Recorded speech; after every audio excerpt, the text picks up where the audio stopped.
अब हम आपको बताना शुरू करते हैं कि अलग अलग फैक्टर्स क्या हैं और उसके आधार पर किसको कितनी सीट मिल रही है, किसको बढ़त मिल रही है। एक एक कर ये तमाम फैक्टर्स आएंगे। सबसे पहले मध्य प्रदेश की बात करते हैं। ब्राह्मण बाहुल सीट पर क्या हुआ है? बीजेपी को +3, कांग्रेस पार्टी को -2 और अन्य के खाते में -1। ये है मध्य प्रदेश में ब्राह्मण बहुल सीटें।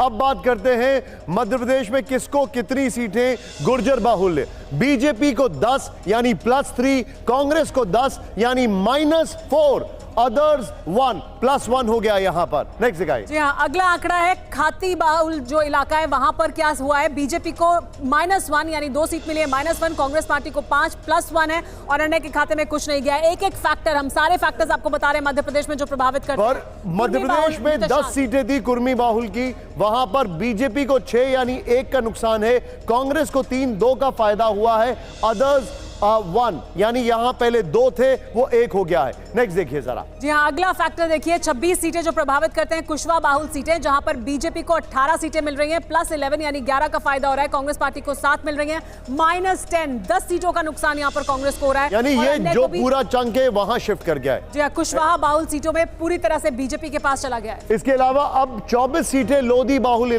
जो थी वो थी, उनमें बीजेपी को +4, 13, -2 कांग्रेस को 11 हो गया है, अदर्स में भी -2 है। इन दोनों का समेशन उस तरफ चला गया है। यानी बीजेपी को ये तमाम जो सीटें हैं ओबीसी वाले फैक्टर्स वो उनके लिए काम कर रहे हैं। मुस्लिम बाहुल सीट देखिए, ये बहुत अहमियत रखती है। मध्य प्रदेश में 35 सीटें जहां प्रभावित होते हैं, बीजेपी को 2+ हुई है मुस्लिम बाहुल सीटें भी, और कांग्रेस पार्टी को 1 माइनस हुई है। और ये तब है जब बीजेपी ने किसी भी मुस्लिम को टिकट नहीं दिया, लेकिन वहां पर लोकल इलेक्शंस में जम के टिकट दिए जाते हैं, उसके बाद ये फैक्टर है। लेकिन अब जो मैं आपको दिखा रहे हैं, हम आपको दिखा रहे हैं यहां पर ये फैक्टर देखिए, जो आप मध्य प्रदेश में पाटीदार बहुल 13, अब यहां पर +3, 8 बीजेपी है, -2 कांग्रेस 5 हो गई है, और -1 ये अगेन इन दोनों का समेशन बीजेपी के पास जाता है। यानी तमाम जो फैक्टर्स अभी तक हमने आपको दिखाए, उन सभी फैक्टर्स में बीजेपी को नुकसान होता हुआ दिखाई दे रहा है, कांग्रेस को नुकसान हो रहा है और वो फायदा सीधे बीजेपी के पास पहुंच रहा है।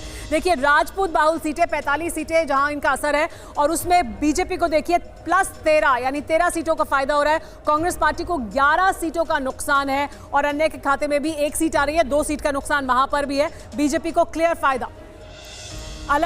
अब जरा मध्य प्रदेश को रीजन्स में डिवाइड करें, वैसे तो 6 रीजन में करें, लेकिन फिर भी बाघेलखंड अगर 56 सीटें, यहां पर 38 बीजेपी को कोई नुकसान नहीं हुआ है, कांग्रेस को 2 का फायदा हुआ है, लेकिन वो अदर से गया है। सुमेरा।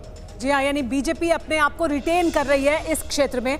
बघेलखंड के बाद हम अगला क्षेत्र दिखाते हैं आपको, रीजन वाइज अलग अलग इलाके। भोपाल का जो रीजन है वहां पर क्या हुआ है वो भी देखिए। 25 सीटें यहाँ पर, बीजेपी को 2 सीट का फायदा हुआ है यहाँ पर, और कांग्रेस पार्टी को 2 सीट का नुकसान हुआ है, यानी सीधे कांग्रेस पार्टी के खाते से वो सीटें भी बीजेपी के पास चली गई हैं।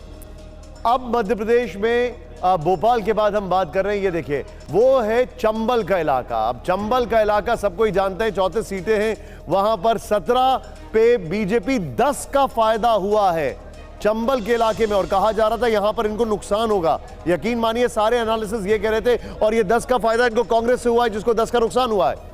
जी हाँ, महाकौशल का इलाका, यहाँ पर भी बीजेपी को और फायदा हो रहा है। पिछली बार 23 सीट थी, उनके पास अब 6 और सीटें आ गई हैं। कांग्रेस पार्टी के खाते से 5 सीट चली गई हैं, और अन्य के खाते में जो 1 सीट थी वो भी यहाँ पर महाकौशल के इलाके में बीजेपी के खाते में गई है। तो कांग्रेस को नुकसान, सीधे तौर पर बीजेपी को फायदा। अगला क्षेत्र मध्य प्रदेश का मालवा का इलाका है। मालवा की अगर बात की जाए तो बीजेपी को 24 +1, कांग्रेस को 21, कोई नुकसान नहीं है पहले वाला, लेकिन अदर्स को नुकसान पहुंचा है।